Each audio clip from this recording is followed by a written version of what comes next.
రహదారులు భవనాల శాఖపై AP CM Chandrababu సమీక్ష నిర్వహించారు.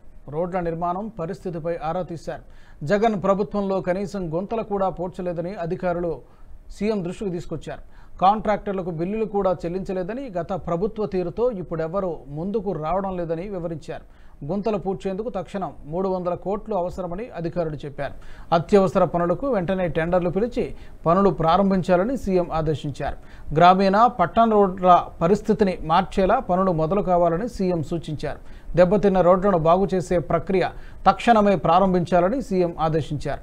ఏపీలో 4151 కిలోమీటర్ల మేర రోడ్లపై గుంతల సమస్య ఉందన్నారు. తక్షణమే మరమ్మతులు చేయాల్సిన రోడ్లు మరో 2936 కిలోమీటర్ల మేర ఉన్నాయని పేర్కొన్నారు. మొత్తంగా రాష్ట్రంలో 7087 కిలోమీటర్ల పరిధిలో తక్షణము పనులు చేపట్టాలని ముఖ్యమంత్రి చంద్రబాబు అధికారుల్ని ఆదేశించారు.